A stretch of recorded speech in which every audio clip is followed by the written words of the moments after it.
PI নিউজৰ প্ৰতিজন দৰ্শকলৈ নৱবৰ্ষৰ শুভেচ্ছা জ্ঞাপন কৰি গোলাঘাটৰ খবৰ সৈতে ষ্টুডিঅ'ত নিশা শৰ্মা।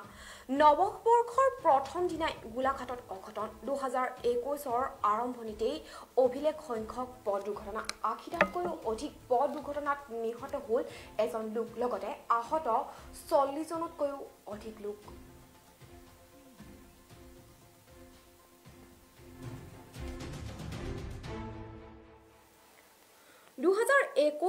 আৰম্ভণিতে গোলাঘাটত লাগিল কেনা। ইংৰাজী নৱবৰ্ষ 2021ৰ প্ৰথম দিনাই গোলাঘাট জিলাৰ বিভিন্ন প্ৰান্তত সংঘটিত প্ৰায় ৮০টাতকৈ অধিক পথ দুৰ্ঘটনা এজন ব্যক্তি নিহত হোৱাৰ উপৰিও প্ৰায় ৪০জন লোক গুৰুতৰভাৱে আহত হোৱা যোৰহাটস্থিত GMCH তথা গুৱাহাটীস্থিত GMCHলৈ প্ৰেৰণ কৰা হৈছে বুলি জানিব পৰা গৈছে। সমগ্ৰ বিশ্বৰ লগতে গোলাঘাট নিবাসী নৱাগত বছৰটোক উলহ মালহেৰে আদৰণি জনোৱাৰ সময়তে জিলাখনৰ বিভিন্ন প্ৰান্তত সংঘটিত প্ৰায় ৮০ৰো অধিক পথ দুৰ্ঘটনা।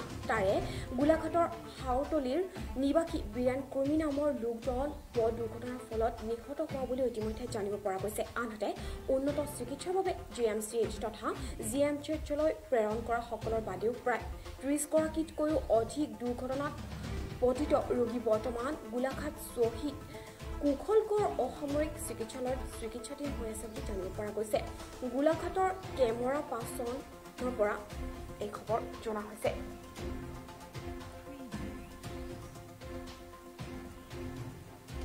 মোৰ ডিউটি আজি অফে আছিলে ৰূপাঞ্জনে মতাৰ কাৰণে মই এনেই মাঘৰ বিহু 1 জানুৱাৰীৰ কাৰণে আহিবলগীয়া হ'ল। এক্সিডেণ্টৰ কাৰণে হৈ থাকে, বিহু হওক এই জানুৱাৰী হওক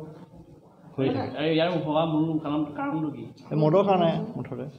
কি ক'ব আপুনি অসমবাসীৰ ৰাইজক কি ক'ব? কিনো ক'ম অসমবাসী আৰু মদেই চলি থাকে, মদেই খাই থাকে, মদৰ কাৰণেই এক্সিডেণ্ট হৈ থাকে। অসম চৰকাৰ কি জনাব? অসম চৰকাৰ কি জনাব? অসম চৰকাৰটো এইটো মদটো নিবাৰণ কৰিব লাগে হিচাপত। আপোনালোকৰ বহুত কষ্ট হৈছে। কষ্টটো এতিয়াতো ওপৰঞ্চি ডিউটি মাৰিবলগীয়া হৈছে আমি আহি।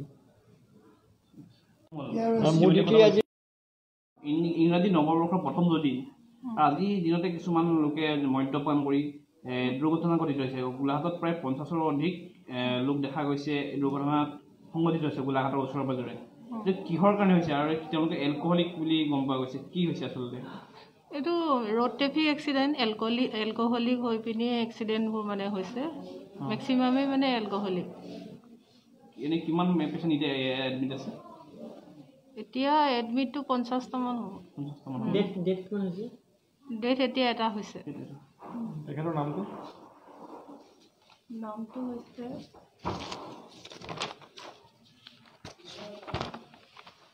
বীৰেন কুৰ্মী। কি নাম ক'লে? বীৰেন কুৰ্মী। ঘৰ কোন জেগা? ঘৰ হাওতলী। আৰু এইটো মানে যিহেতু নৱবৰ্ষৰ দিনাখন মানুহে এসাঁজ খাই আনন্দ ফূৰ্তি কৰে, মদ্যপান কৰি এনেধৰণৰ দুৰ্ঘটনা কৰিছে। আপোনালোকৰ বহুত যথেষ্ট কষ্ট হৈছে। কি ক'ব, কি আহ্বান জনাব? আপোনালোকৰ কষ্ট হৈছে, পুলিচ বিষয়া কষ্ট হৈছে।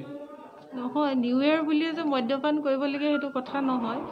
মানুহে মানে এনেই এসাঁজ ভালকৈ খায়োতো নিউ ইয়েৰটো হেৰি কৰিব পাৰে। মানুহে মানে মদ্যপান কৰি মানে দিনটো একেবাৰে বেয়া কৰি পেলায়। যিহেতু এক্সিডেণ্ট হৈছে, বহুত দুৰ্ঘটনা সেইটো কাৰণেতো হৈছে। মেক্সিমাম মাথা ফালিছে ন? মাথা ফালিছে, হেড ইঞ্জুৰি হৈছে। বাহিৰলৈ ৰেফাৰো দিছে নেকি? ৰেফাৰ দিছে, এতিয়া বৰ্তমান নাই হোৱা ৰেফাৰ। মানে কিমানমান হ'ব পাৰে ৰেফাৰ? ৰেফাৰটো এতিয়া হিচাপ কৰা নাই নহয় কিমান হৈছে। ঠিক আছে।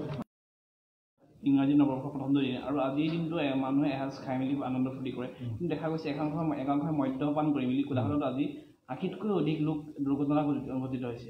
কি ক'ব এইটো মানে কিয় হ'ব পাইছে এনেধৰণৰ? এইটো অনলি যিটো মানে মদ, এলকহল। যিমান আহিছে মেক্সিমাম পেচেণ্ট মানে এলকহল কনজাম্পশ্যন, আৰু যিমান এক্সিডেণ্ট হৈছে মেক্সিমাম মানে এলকহলৰ এই কাৰণে হৈছে। আৰু কিমান আছে টোটেল মই জাষ্ট এই 9:30 পৰা ডিউটি কৰিছোঁ। তেওঁ আগৰজন মোক ক'লে যে মই 4টা বজাৰ পৰা আমি মানে এৰাউণ্ড 80 আহিছোঁ। 80 ডেথ এজন হৈছে। এইটো মানে মদ্যপান কৰি এনেকুৱা ধৰণৰ এইটো মানে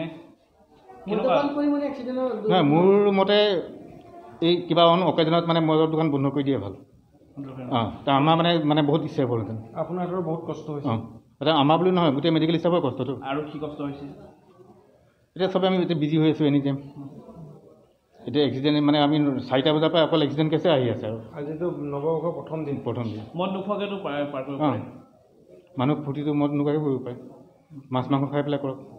আৰু ইয়াৰ পৰা ৰেফাৰো দিছে নেকি? ৰেফাৰ কৰিছে, ৰেফাৰ কেইটামান গৈছে ঠিক আছে যোৱাত।